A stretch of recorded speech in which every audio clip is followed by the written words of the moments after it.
back, relax, and maybe get yourself a snack. Me and you gonna have a little chat about books. Hi guys, so I'm here today to review this book, Assassin's Fate. This book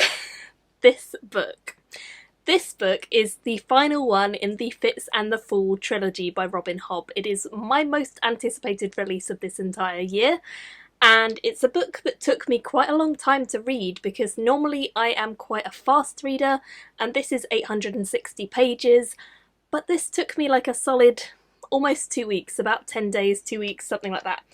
And that is quite unusual for me, but I'll tell you why. Because I didn't want it to end. Robin Hobb is my favourite author by a mile. She evokes something with her characters, her descriptions and her books that I have never encountered with another author. I do find other authors that I really love, and yet none of them can evoke the same emotional response from me yet as Robin Hobb has with this series and these characters and this world. If you've never heard of Robin Hobb, I don't know where you've been because I talk about her a lot, but I'll give you a quick rundown of her series, which is the Realm of the Eldling series.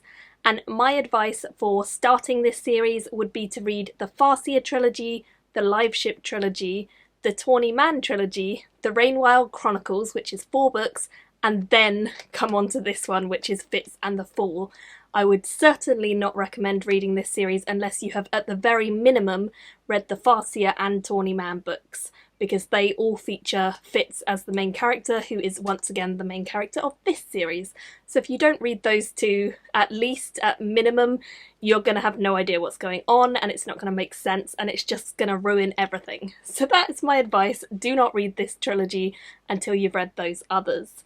Saying that, I do think you can skip out on the Live Ships and Rainwilds if you want, but I would not recommend you do because they add a whole load more world building and they do blend in terms of crossing over characters and crossing over events. So I definitely think it is well worth your time to read the Live Ship books and the Rainwilds as well. This is the 16th book and the final possibly ever in the Realm of the Eldlings, and I'm really sad about it because I loved this book and I hated this book. There were so many things that I just didn't want to happen that did, and so many things I never expected to happen that did. So she surprised me and enchanted me and completely baffled me, as always. She is a master storyteller, and fantasy just seems to come naturally to Robin Hobb in a way that I don't think any other author can do it. She manages to make characters and worlds that feel entirely real, entirely convincing, and she does it in a way that is both beautifully written, beautifully kind of crafted, and yet also really horrible. She is not afraid to kill off characters, to torture characters, to have characters be raped and abused. So if you don't like that, maybe steer clear. But if you are happy to read those sorts of scenes, then there are a lot of them in all of the books. Not all in this one, but horrible things happen in most of her books, to be honest. It kind of makes sense when you think about it because that is how she garners such an emotional response. She draws you in, she makes you fall in love with the characters, and then she rips them to shreds, and with them your heart is ripped to shreds. This book is the culmination of so many different plot lines that she has previously opened up, so I can't really go into too much detail on this without giving major spoilers away. So all I'm going to really say is that this book was everything I wanted it to be and more, and definitely didn't explain everything I wanted to know, so there's certainly room for her to write more in this world if she decides to. I would read it.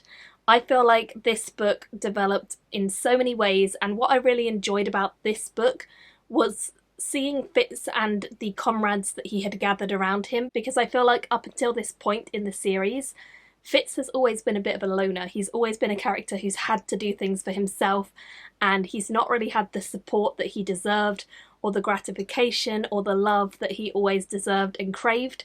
So in this book it was really, really nice to see him actually being able to feel like he could rely on other people and feel like he could open up to people and feel like there were potentially other people around who would help him and love him and be a part of this big epic adventure that he is on.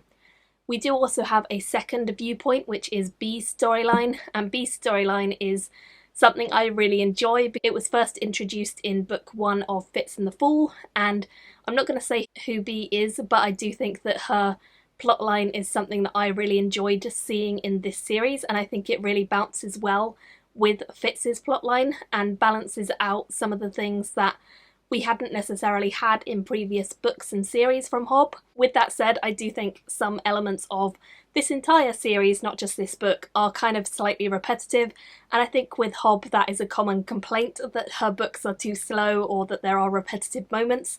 That's true, but I don't care because I love her series that much, and I just enjoy being able to be inside the heads and the worlds of these characters and these people, because there are so many traumatic, horrible things that happen that I think a bit of repetition would make perfect sense for these characters.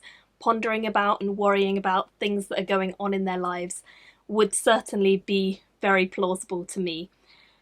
But just bear in mind, there is a slight bit of repetition every now and then. So yeah, what else can I say about this? It made me cry many times, and I kind of expected to cry, but I thought I was doing really well. I was like, oh, I haven't cried yet, this is great.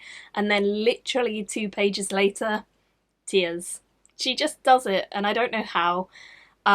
There were some scenes that I really enjoyed where returning characters kind of made a really big impact on some of our newer characters, and that was so emotional for me.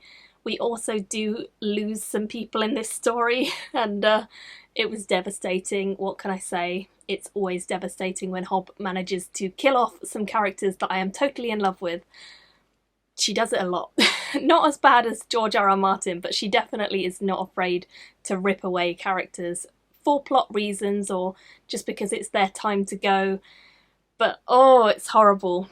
In this book in particular, we get to see a lot more of Clarez, which is a very different part of the world to where we have been before.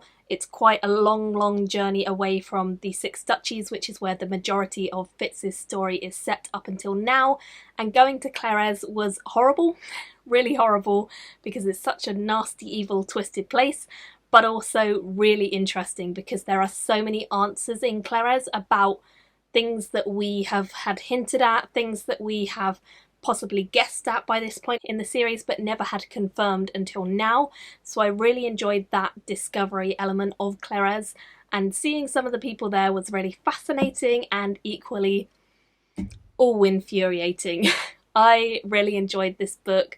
I think the ending itself, which is so emotional, was probably the best ending she could have given to the series, and it feels quite final to me, so I wonder if there will be more books set in the same world. I hope so. I think there's a whole lot of room for her to go in a very different direction, and there's so much of the world left to explore.